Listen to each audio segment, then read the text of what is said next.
Okay, so my previous video got mistakenly cut off, so this is the continuation. So we're talking about derivatives, right? What are derivatives? Now, derivatives, it's basically like a future settlement that is deferred. So let's say you're a person, right, and you want to buy, let's say, a pizza, right? So this pizza over here you want to buy, but you want to buy in 2 years' time. So in 2 years' time, you want to buy this pizza, but I tell the pizza owner, listen, yeah, I'll give you 100 rand for this pizza in 2 years' time. You make a contract, you make a deal, you make an agreement. That's a derivative. Now, why is this exist in the world? Isn't it an advantage? Because pizza prices usually go up. So in 2 years, if this pizza price is 150 rand, you don't pay this 150 rand. You pay this 100 rand only. So that's like 50 rand profit.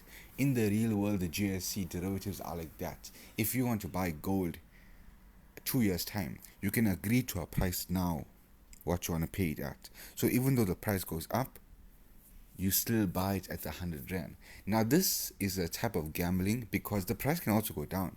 So if it's 100 rand, but the price over here in the 2 years time drops to like 50 rand, you still have to pay the 100 rand, so you make a loss. So this is where why it exists in the world, right? Some losses, some gains, or whatnot, right? So these are derivatives.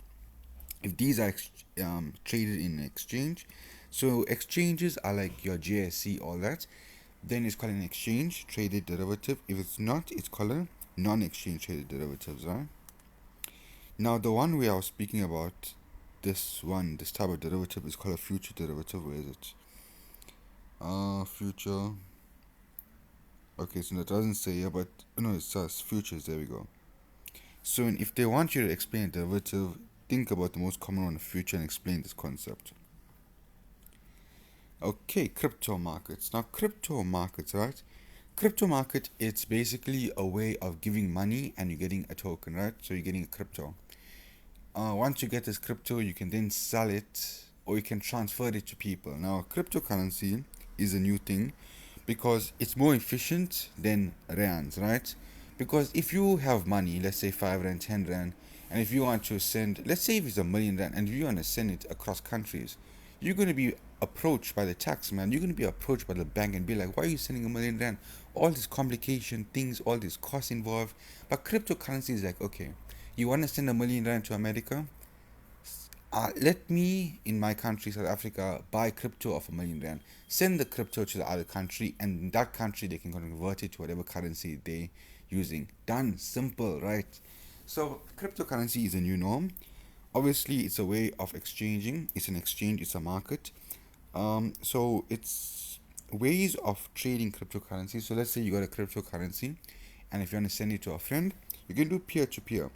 So peer to peer is when you have an app in your cell phone and you want to send a cryptocurrency. You put their wallet address, or they basically your friends type of bank for a crypto. So it's called a wallet. So you send the address of his wallet, and he sends him his crypto peer to peer. Over the counter, there's cryptocurrencies that have like in a shop where you can sell it to other people. So these are over the counter. And then crypto ATMs is another form. If you want to withdraw crypto, converted crypto, you have rands, $2 to whatever. You go to a crypto ATM, not so much common here in South Africa, but in other countries. These are the exchanges in South Africa you can buy crypto from, Luno, Coinbase, or whatnot. So if you have 100 rand and if you want a crypto right now, you can go to Luno and you can buy that crypto for 100 rand. That's exchanges. Now, right now we're moving on the JSC, extremely important now. So the JSC is a form of financial market, right? The JSC now. Okay, so I'm just seeing now. Okay, if they ask you for the history of JSC or to explain JSC, very simple. I'll give you a full history of JSC, right? So back in the days when there was the gold rush in South Africa, right? There was lots of activity in South Africa. There was lots of gold businesses coming up, right? Now gold businesses coming up, they needed money, they needed funding. So the JSC recognizes. So small amount of people, small amount of business, small shop, basically said, okay, I'm going to create a way of funding these businesses. So the GSC was a small business in a city, right? And they basically allowed people, right, to buy shares in these gold companies in South Africa that were booming, that was going up at a gold rush. And this whole GSC just expanded. Now, it expanded to a point where right now, after apartheid, it went international. So now you can no longer buy shares just in South Africa, you can buy shares all over the world. It can transfer shares. Now, it doesn't always now do shares. It got to a point where they do debentures, bonds, all that. And now it's the biggest not crypto, it's the biggest exchange in South Africa, in Africa. So that's the history of the GSC, right? Now, what's the role of the GSC? Four important roles, huh? See, the way I think about it, issue shares and raise capital for business expansion, right? That's your initial public offering. Yeah, which we talked about. And then this is for your secondary market, for people like me and you to buy and sell shares. So think about this way. The business sells shares, that's the first point. The second point is for people to buy and sell shares. You see, group them. Monitor the performance is very important. In the GSC, if you have to go, it tells you what shares are up, what shares are down, right? You can look at the financial statement from the GSC website. Um, Enhance profile of the company. See, because they do this, monitor the performance. If the performance is good, that means it enhances the profile. But also, it's a negative because, um, let's see, what's a negative? Okay, so they don't tell you, but basically, it's also a negative because it will give negative like feedback. If you see the sales are bad for this year, that's bad, right? So it actually is also negative. You can borrow a loan from banks. So not only the GSCs for companies, but also banks. If you want to borrow a loan from the banks, you can go through the GSC. Improve disclosure. So remember, in the GSC, you have all the financial statement of the businesses, the audit reports, all that. So it provides all this disclosure that people want, huh? And yeah, it helps finance companies and whatnot, right? But the most common one is number one, number two, number three, and number four. Yeah, these ones. Now, this is the listing requirements. Now, the GSC has a main board, the GSC has a ALTX board. Why two separate boards?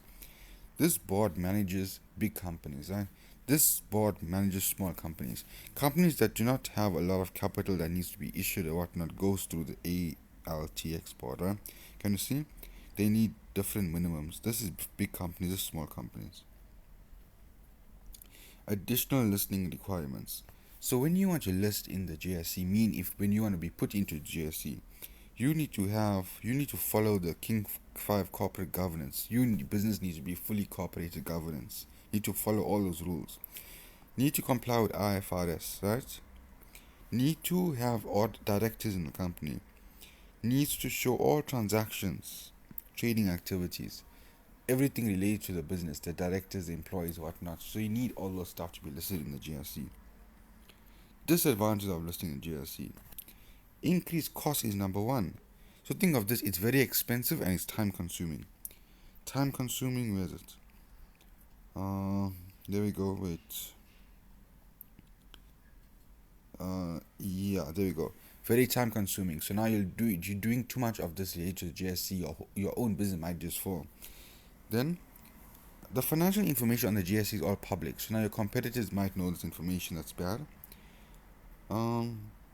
Increase accountability. So if your business do very bad, this will be a disadvantage because now a lot of people will know about this.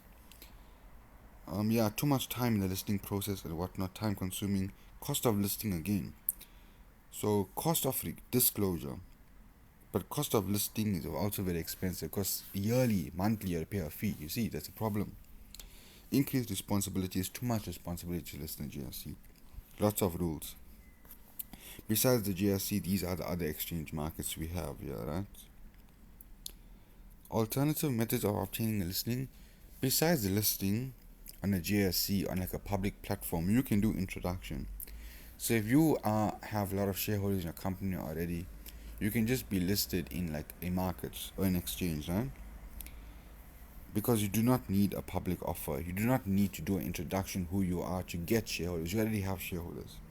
Private placing, Shark Tank, right? A lot of rich people, you offer them shares in your company, you talk to them, buy shares, they buy. That's private off placing. Public offer is when you're a new business. Now, new business is IPO. When you're a new business, you have zero shares and you go in a market to get shares. That's your IPO, initial public offering. Second offering is where people buy and sell shares, right? Shareholders sell their shares to other people and whatnot, right? That only deals with people, doesn't involve the business.